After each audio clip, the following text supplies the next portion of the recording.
Hello and welcome to a video about computers made by IBM, of which I currently have two. I say currently, soon to be three, as you'll find out in a minute. There's this one, which is my Pentium 4 server that sits under my desk serving out ghost images and drivers and such. And there's this sweet little thing. This was the first one I ever got. It's a NetVista Pentium 3. I love it. I think it's a lovely little machine. It's not really designed for gaming or anything. There's no AGP or anything, but I still love it nevertheless. But these are the only two IBMs I had, and there are later machines from the time when PCs were well established, so they weren't really those sort of cutting edge early machines that you see, and I've always wanted something like that.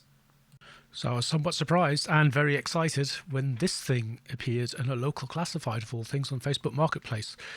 You don't see many things like this appear on Facebook Marketplace. There's gold in them dire hills. I was in the office at work and I was so excited and so worried that somebody would get to this before I did that I immediately contacted the guy and said, yes, I'll come straight round at lunchtime to get it. Totally forgetting I was on my motorbike, so it would have been quite fun trying to get it home with that strapped to my back somehow. Anyway, he let me go home and get my car first. I collected it a bit later and managed to get it.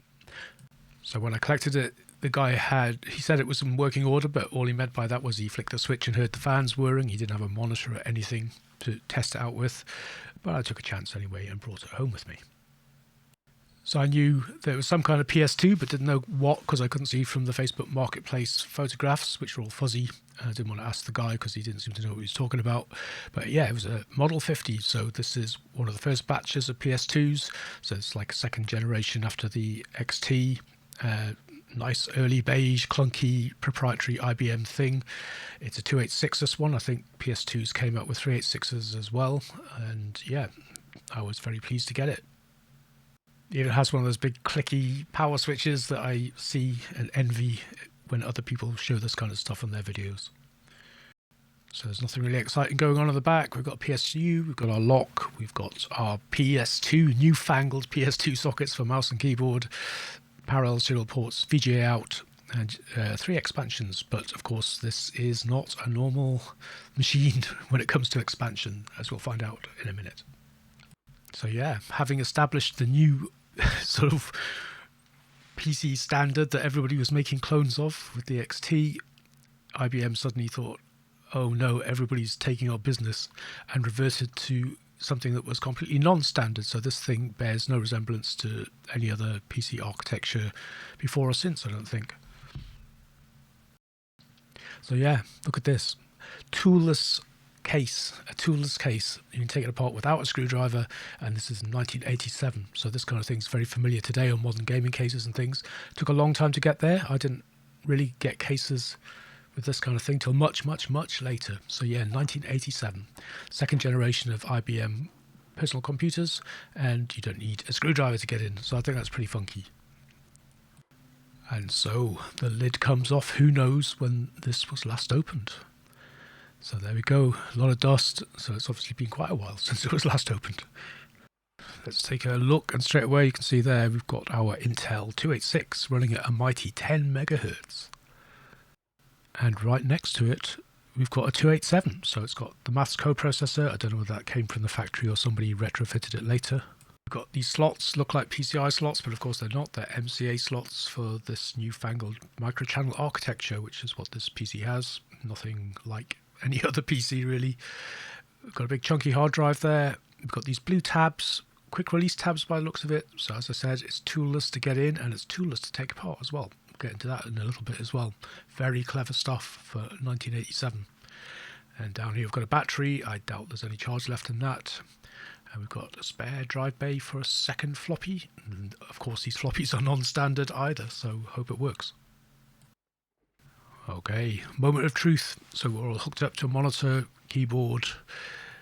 Flick the switch and see what happens. I know that it buzzes because when I collected it from the guy, he had it going at least this far without a monitor or keyboard connected. So there's something appearing on the screen. And yeah, so after a bit of Googling, luckily these are all well documented. Error code 163 is a dead CMOS battery, which doesn't really surprise me.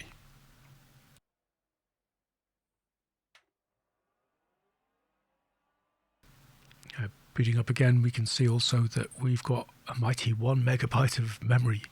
I believe these machines are very temperamental about memory sticks, so you can't just shove anything in there. And also this particular machine, well, it doesn't have a very good reputation for memory. We'll get into that in a little bit.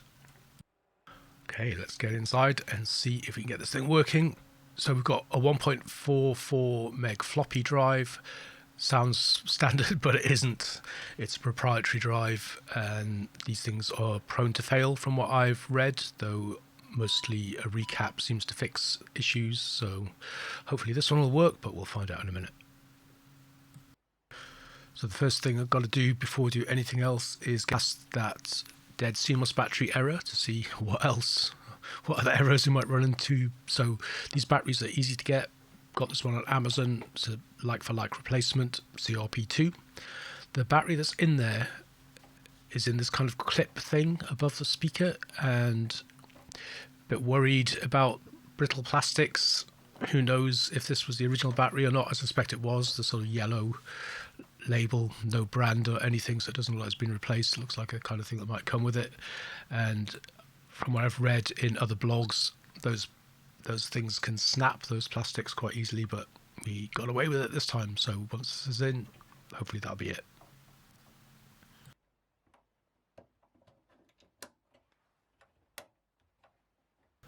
So with the new battery in place, will it boot up?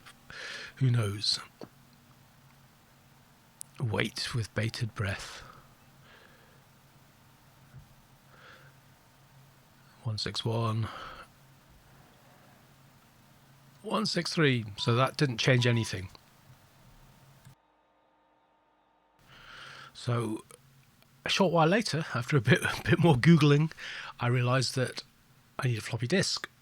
So the way that these machines work is really quite clever. It's kind of a precursor of plug and play.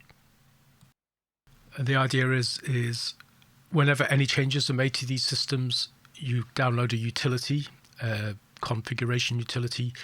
There's a different one for every model of PS2, and you just boot it from that disk. It should auto detect any changes to the hardware that you've made, including the addition of expansion cards and all that kind of thing, and just configure the system for them automatically. So do we get past no, we don't get past 163 still. So that confirms one thing, that this floppy drive does not work. So it should have booted in from this floppy disk into the configuration system, where it should have recognized it had a new battery, allowed us to set the time, and off we should have gone. But yeah, this drive is making some funny noises, but not reading anything by the looks of it. So I guess at some point I'll have to try and repair this to get it working, or see if I can figure out a way of using a standard drive. So I have a solution for this dead floppy drive, but it's going to take a few days to get here. I've just been Googling and ordering stuff. In the meantime, all we can do for now is strip the machine down and clear off all this crap and explore this fantastic toolless system that they built this thing with. I mean, look how easy it was to remove the floppy. So it's a funky looking thing. In essence, it is just a 1.44 meg floppy drive. I think everything's standard. The button might be slightly different fitting, which is a bit annoying, and there's a few proprietary connections for things on the front, and also on the back you've got an edge connector, and so that combines your data and your power. There's probably pinouts for these things so you can create your own cables and whatnot, but I have something prefabricated coming, so we'll see how that performs when it gets here. Of course, the other issue we're going to have is size. So the other thing was on like a slide-in mount that we saw, and also it's considerably thicker in its casing than this standard floppy we've got here. So we'd have to set it up somehow to get it to the right level. Forward through the mists of time we go, and the thing I ordered off eBay a few days ago has arrived. You can see what they've done. So they split the edge connector off into its separate power and data components using standard connectors for a standard floppy drive. I'm sure there are plans online somewhere that you could make one of these yourself, but I'm lazy, so I bought one. It came from the States, so it took a while to get here, but we've got it now, and we should be able to connect this standard floppy drive. So hopefully we'll be able to run the configuration disk, which I got from a site called, I think it's called Ardent Tool of Capitalism. I'm not sure why, but it is an awesome repository of all things microchannel architecture, all the different disks for the different models and all that kind of thing. So it's great to have a resource, because these things do take a bit of kind of relearning, even for a retro addict like me. Okay, so we've got the disk in there. We can fire it up and see what happens this time.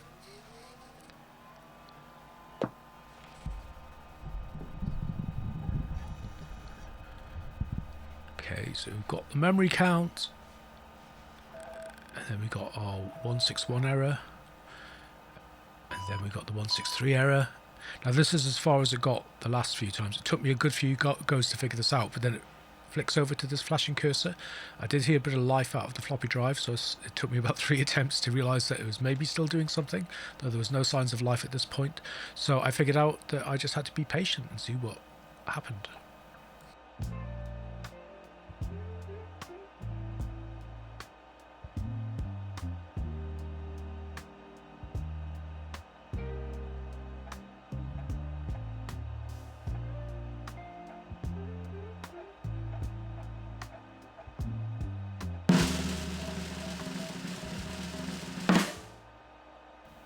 And there we go. We're into the IBM configuration utility, which was a relief, because if I couldn't get it working with this floppy drive, the cost of getting working IBM floppy drives for these PS2 machines is crazy on eBay. So in here it tells you exactly what those error messages mean. There's not much use telling you in here. I guess it always assumes that you've got the floppy to hand and that your floppy drive works, so then when you see an error on the screen it tells you what it is. So we know it's a 161 error, we know that it's a battery issue. So the 163 I guess must just be CMOS configuration, maybe date, something like that, sort of result of the battery being dead. You just hit automatic configuration and it goes off and scans everything in the machine. I suspect this video is going to end up being a two-parter, because I do actually have some other things coming, a sound card in particular, which would be interesting to see how it picks up off here. I'm presuming that when I put the sound card in, the MCA sound card, which I got a reproduction of, which you'll see in probably the next video about a week after this one, it should run through this and it should spot the card again, and then presumably I have to load the drivers and everything into DOS as usual. Okay. Back into the standard boot. Let's see where it takes us this time.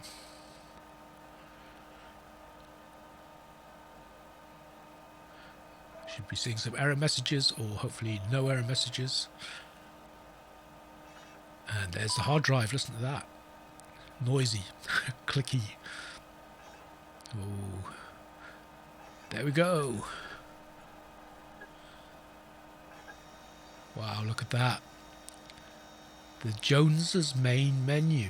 So I guess this was owned by a family called the Joneses, perhaps, and they've set up some kind of shell, so we can see sort of Office-y type stuff. SuperCalc, which is a database, I believe. WordStar, word processor. Harvard Graphics, there's a name I haven't heard for a while. Autoroute, and Word as well. So yeah, awesome, it works.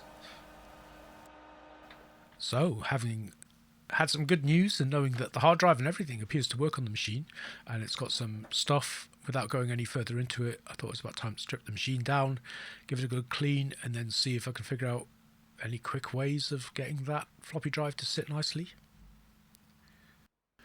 Now, I did say this was toolless, and that wasn't strictly true, because you do require one single tool on this entire case to get everything off. There are a few screws and things for the power supply and what have you, but generally speaking, to get into most of it, you just need this little lever thing that has a little clip that lives below where the speaker is. Luckily, it was still here, and you have to use it on these white popper things that hold the main chassis together. The white popper things are kind of made out of a kind of polythene material, so I think they're fairly tough and shouldn't be too brittle. It just takes a little bit of a pop, and out they come. So I'm glad I've got all of those things in place.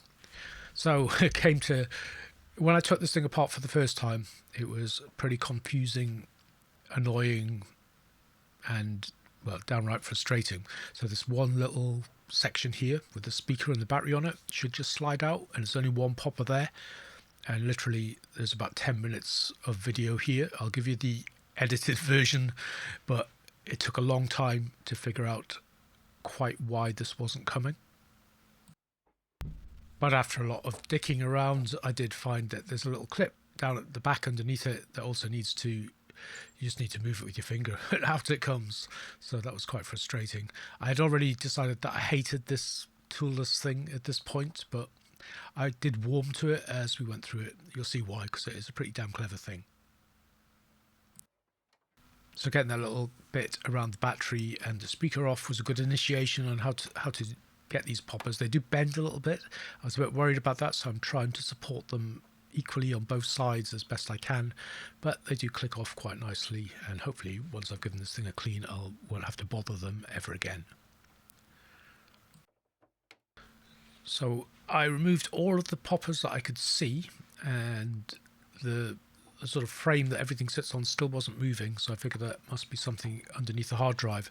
The hard drive itself, it took a while to figure out, but it is pretty much exactly the same as the floppy. It just slides back on a kind of grooved bed thing, like a frame at the bottom that fits onto these latches, and it again is an edge connector, single edge connector that provides both the power and the data connection to the rest of the PC. And once the hard drive was out, that revealed a couple of hidden poppers, so once they were out, theoretically the whole chassis should start to move. So yeah, this chassis just lifts out after that. So there's two edge connectors again for the floppy drive controller and the hard drive controller. They are edge connectors again, and they just push right into the motherboard. So yeah, that just reveals the basics of the board. We can see the memory there, very dusty. And now we can see things a little bit clearer. We can see the MCA slots, which look a bit like PCI slots, but they certainly aren't. We've already been able to see a little bit of this. So we can see the grey 286 processor there, 10 megahertz, and also next to it we've got the 287 Maths Co Pro, so that's quite nice to have. I lied about the toolless. You do need a screwdriver. There are 2 or 3 screws keeping the motherboard pinned down to the bottom of the case. So it's not totally toolless. There's a couple of screws holding the power supply in as well. Again, edge connector. Having established the AT standard, IBM completely ignored everything that they had come up with previously, and now we should be able to get the motherboard out. At least I thought the motherboard should come out, but no, you've got to undo the little hex mounts that hold the I/O panel in place. So yeah, we did need a couple of tools after all. A couple of screwdrivers is what you're going to need just to get the last little bits and pieces, which is kind of silly because they've gone to great expenses to not use tools for most of it, but then inevitably you still have to get your screwdriver out anyway. And eventually, after a lot of wiggling and jiggling, it should theoretically come out now. Just lift over the top of those plastic posts which the chassis was mounted to. Just some little clips holding the I/O panel in place on the case. Moment of truth. Ooh, bit of a squeak, but off it comes. So yeah, look at those fluff balls. Yeah, the motherboard needs a damn good dusting as well. So yeah, lots of fluff. Oh, look at that. February 1988. 25th, I think that is, of February 1988. Wow. So, the video is 20 minutes long, and I've only just got the motherboard out. I'm going to adjourn at this point while I go away and clean it. I've got some good stuff coming to try and complete this machine, so I managed to get a reasonably priced Model M keyboard, which I'm really looking forward to get. I don't know if it works or not. I think it's untested. I think I've got what I think is the original mouse coming as well. Also sound, because this is weird microchannel architecture. There was a proper sound blaster release for it, I think. If you can find one of those, good luck. Your bank will take a beating when you pay for it. The original microchannel sound cards are very expensive, but there's a lot of goodies you can get, reasonable money, memory expansions and network cards and stuff like that. So I do hope to expand this machine over time, but in the meantime I've got the sound card coming, I've got a keyboard coming that hopefully works, I've got what I think was the original mouse that would have come with this machine. So hopefully in the next video we'll be able to put it together as a complete system, get some sound going, and yeah, get it up and running as a really nice late 80s, early 90s gaming rig. And also investigate what else might be on this hard drive. So as always, if you've made it this far, if you're one of the intrepid explorers who's made it this far, listening to my droning voice, well done. I hope you'll join me for the next video and we'll complete this and get it up and running as a rather cool IBM system. Thanks for watching, and I hope to see you in the next one.